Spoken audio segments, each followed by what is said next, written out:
Just before dawn on March 24, 1945, German artillery officers stationed along the eastern bank of the Rhine River lifted their binoculars and froze.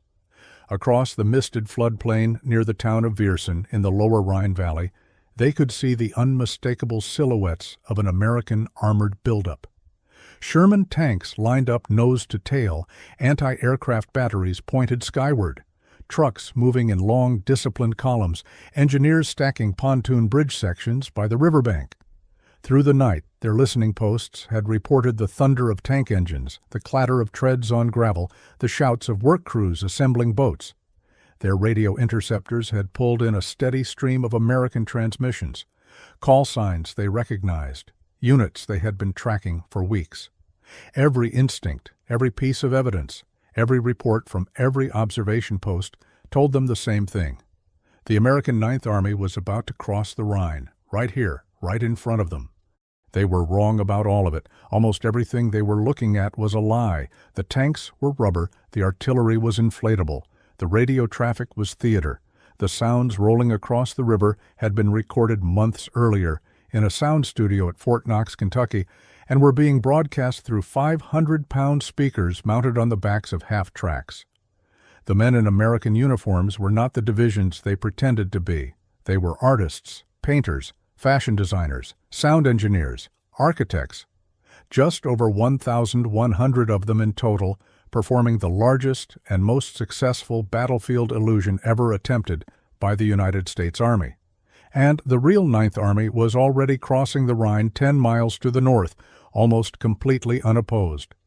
This is the story of the Ghost Army, the unit that made German intelligence officers question their own eyes, their own ears, and the very nature of reality itself. For more than 50 years after the war, almost no one knew they had ever existed. The official designation was the 23rd Headquarters Special Troops. It was activated on January 20, 1944, at Camp Forest, Tennessee. Its authorized strength was 82 officers and 1,023 enlisted men. Combined with its sister unit, the 3,133rd Signal Service Company, the total complement came to roughly 1,300 soldiers. To put that number in perspective, a full American infantry division contained around 15,000 men. And yet this single undersized special unit was designed to impersonate entire divisions, to project the illusion of 30,000 men where in reality there were only a few hundred. To make the enemy see armies that did not exist, hear movements that were never made, and react to threats that were not real. The unit was the brainchild of two men. The first was Major Ralph Ingersoll, former managing editor of The New Yorker, later general manager of Time Incorporated, and in 1940 the founder of the innovative New York newspaper called PM. Before the war, Ingersoll had been a creative force in American journalism, a man who understood storytelling, theater, and the manipulation of perception at the deepest level. While collaborating with the British on the deception that convinced Hitler that D-Day would land at Pas-de-Calais rather than Normandy, Ingersoll became fascinated by the idea of weaponizing illusion at the tactical scale. He pitched the concept of a mobile, multidisciplinary deception unit, one that could move from front to front, putting on what he called a traveling road show. The second was Colonel Billy Harris, a West Point graduate and career Army officer stationed in London, who served as Ingersoll's superior in the Special Plans branch of the 12th Army Group. Together, they convinced the Army to adopt the plan. Ingersoll later called it his only original contribution to the war effort. He referred to his men as his con artists. Command of the 23rd was given to Colonel Harry Reeder, a veteran infantry officer who had served in France during the First World War. Reeder had to absorb something the United States Army had never seen before. His unit was officially a combat formation, but it was not built to fight in the conventional sense. It was built to perform. The men he was given were unlike any other soldiers in the European theater. The recruiters had pulled them from art schools, advertising agencies, theater companies, and engineering programs. The largest subunit, the 603rd Engineer Camouflage Battalion, was composed mainly of artists from New York and Philadelphia, with an average IQ of 119, one of the highest of any unit in the entire United States Army. Among the enlisted men were future legends of American culture: Bill Blass, who would become one of the most influential fashion designers of the 20th century; Ellsworth Kelly, who would emerge as one of the most important abstract painters of the post-war era; Art Kane, who would become the photographer behind the iconic 1958 portrait of jazz legends gathered on a Harlem stoop; Jack Macy, who would later collaborate with Buckminster Fuller and Charles Eames on landmark United States pavilions at World's Fairs; Arthur Singer, who would later illustrate the State Birds and Flowers postage stamp series. These were the soldiers of the Ghost Army. Their weapons were paintbrushes, sketch pads, slide rules, microphones, and an unshakable belief that perception could be engineered as precisely as any artillery shell. The unit was organized into 4 distinct components, each handling a different layer of the illusion. The largest was the 603rd Engineer Camouflage Battalion, around 379 men, the visual deception arm. Their job was to build, deploy, and maintain the inflatable rubber decoys that became the most famous symbol of the Ghost Army.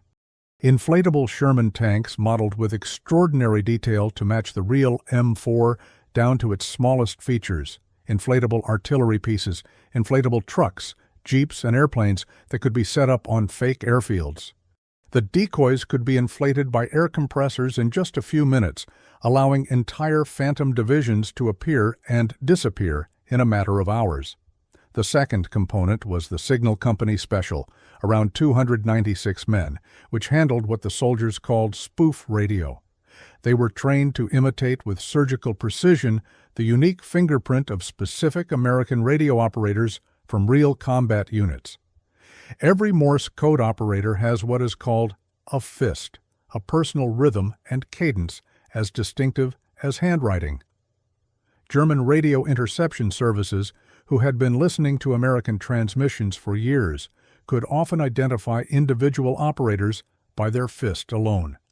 The men of the Ghost Army's Signal Company studied recordings of real operators from the units they would later impersonate, learning to mimic not just the content of the transmissions, but the precise character of the sender's hand.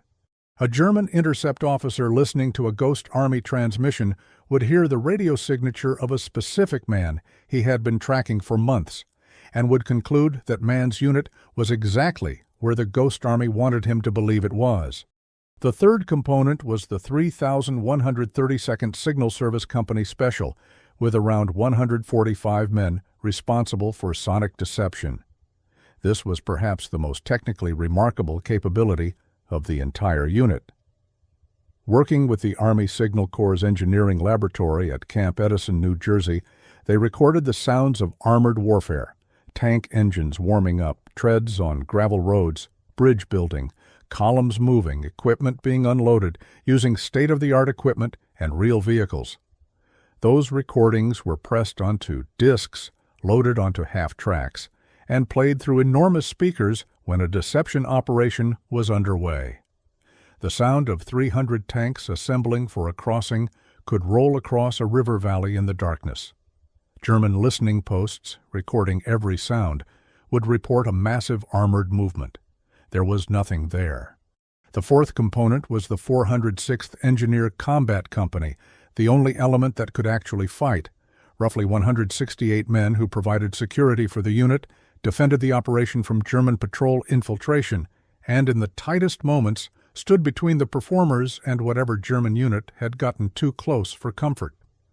The Ghost Army also employed a fifth layer of deception that required no special equipment at all. They called it atmosphere.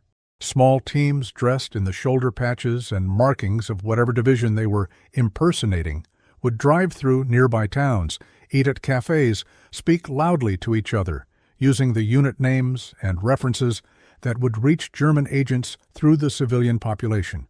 They parked clearly marked jeeps where they would be seen. They dropped cigarette packets with the right divisional symbols. They created, by sheer social performance, the reality they needed the Germans to believe. The unit deployed to Europe in the spring of 1944, arriving in France shortly after D-Day. Their first operation was in the summer of 1944 in the Brittany Peninsula, where they impersonated elements of the 6th Armored Division. German forces responded with artillery fire directed at positions the Ghost Army had dressed with inflatable decoys, wasting ammunition on rubber. They ran 21 distinct operations between June 1944 and the German surrender in May 1945. Each one required detailed preparation, rapid deployment, and a specific picture of what the Germans needed to believe at that exact moment. The operations ranged from relatively small local deceptions to large-scale efforts involving thousands of inflatable vehicles and days of sustained sonic and radio deception. The Brittany operation was followed by operations at Brest, at the Moselle River, at Luxembourg, at the Siegfried Line, and at the Saar. Each time, the principle was the same. A real American force was moving somewhere that the Germans might have time to react to. The Ghost Army arrived where the movement was not happening and created, from rubber and sound and radio transmissions, the impression that it was happening there instead. Not every operation succeeded perfectly. German artillery, responding to phantom positions, sometimes came close enough to the actual Ghost Army locations to cause real casualties. In several operations, German forces were less distracted than hoped, and the real American units faced harder going than the deception was meant to produce. The men of the 23rd were not protected by their own illusions. They knew exactly what was real, and what was real was that they were a small, lightly armed unit positioned in places specifically chosen to attract German attention. 3 of them were killed in action. Dozens more were wounded. The most consequential operation came on the Rhine in March 1945. Operation Viersen, which produced the scene that opened this story, required the Ghost Army to convince the German defenders on the eastern bank of the Rhine that the American Ninth Army was going to cross at Viersen, when in fact it was going to cross at Wesel 10 miles to the north. The deception needed to hold for roughly 48 hours, long enough for the real crossing to be well underway before the German High Command could redirect its reserves. The operation brought together everything the 23rd had learned in 20 previous performances. Inflatable tanks and guns deployed overnight along the Viersen floodplain. Sonic half-tracks pumping out the sounds of a full armored division assembling for a river crossing. The signal company running the radio signatures of real Ninth Army units in patterns consistent with pre-assault preparation. Atmosphere teams in the towns behind the false position, leaving the physical traces of a large formation in transit, and a real artillery regiment that provided genuine fire to support the illusion. Real gun flashes that German observers could see, confirming everything else they were being told. The German artillery officers who looked through their binoculars at Viersen were doing exactly what the Ghost Army needed them to do. They were taking what they believed were multiple independent readings of the same reality and concluding that every source confirmed every other source. Aerial photographs showing rubber tanks, radio intercepts matching known American operators, sonic listening posts recording armored noise, ground observers counting vehicle movement, all of it aligned, all of it pointed to the same crossing point, all of it engineered. This was the deepest accomplishment of the Ghost Army. They did not just trick the Germans on a single occasion, they corroded the German intelligence picture from the inside. Every time German intelligence officers compared notes from aerial photographs, signals intelligence, and ground observation, they believed they were triangulating the truth from independent sources. In reality, all of those sources had been seeded with material engineered by the men of the 23rd. Intelligence professionals call this source corruption, when multiple independent channels all point to the same wrong conclusion because they have all been manipulated by the same hand. It is one of the most dangerous things that can happen to any intelligence apparatus, and the Germans, meticulous and professional, experienced it repeatedly in the final year of the war without ever fully understanding what was happening to them. Here is perhaps the most remarkable fact of the entire story. There is no evidence that the Germans, during the war or even immediately after it, ever discovered that a dedicated American deception unit existed. They were fooled by the deceptions repeatedly and comprehensively, but they never learned that the same small group of artists and engineers had been behind so many of the illusions. The men of the 23rd were ghosts in the most complete sense of the word. They left no trace. The Ghost Army was officially declassified in 1996, 51 years after the war ended. When Rick Beyer began researching the unit in the early 2000s, many of the veterans were still alive but had spent decades saying nothing. Some had not told their wives, some had not told their children. They had come home, taken off their uniforms, and become Bill Blass and Ellsworth Kelly and Art Kane, famous for one set of things while carrying a secret that made them famous for something else entirely. The first major public documentary, The Ghost Army, produced by Beyer, aired on PBS in 2013. A subsequent book, also by Beyer, became the definitive account. The exhibitions that followed drew enormous public interest because the story once told seemed almost too strange to be true. Inflatable tanks. Recorded tank sounds played on 500-pound speakers, fashion designers impersonating armored divisions, and it had worked. On February 2, 2022, the Ghost Army became the last World War II unit to receive the Congressional Gold Medal, the highest civilian honor the United States Congress can award. The ceremony in the rotunda of the Capitol building was attended by 7 of the surviving veterans, the youngest of whom was 96 years old. When the medals were placed in their hands, most of the men who should have been there to share the moment had already been gone for years. The unit's contribution to the war effort has been conservatively estimated as having saved at least 15,000 American lives. The casualties that would have fallen if the real divisions the Ghost Army impersonated had been in those places without deception cover. Other estimates run considerably higher, because deception, by its nature, does not leave the kind of evidence that counts bodies. The true figure cannot be established with precision.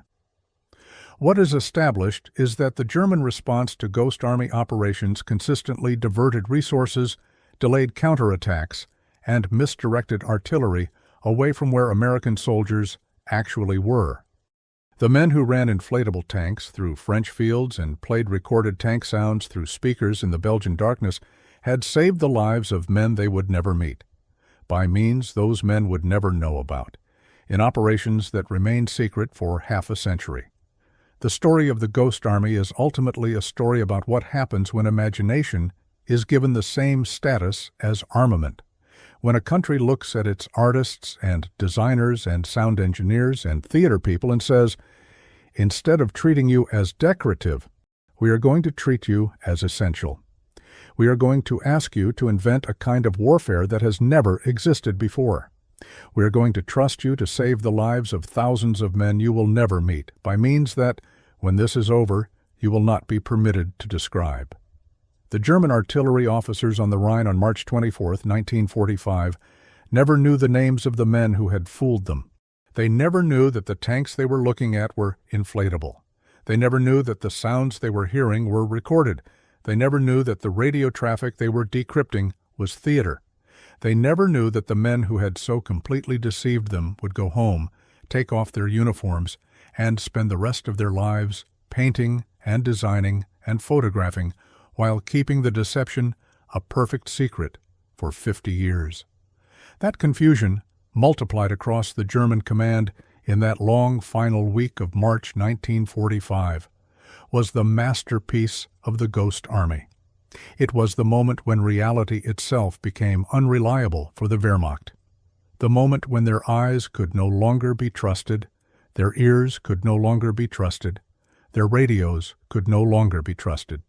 It was the moment when art beat armor, when imagination beat artillery, when a small group of American soldiers, most of them barely out of art school, made the German army see things that were not there and miss the things that were. Their story remained a secret for 50 years. It is no longer a secret, and as long as we remember it, the Ghost Army will not be a phantom. They will be what they always were, Real men, real soldiers, real artists, who fought a real war with the strangest weapons ever carried into battle, and who, in the doing of it, redefined what war itself could be. If this investigation gave you something to think about, hit the like button. Subscribe to World War Declassified for new videos every day, the stories they never put in the textbooks. Thank you for watching.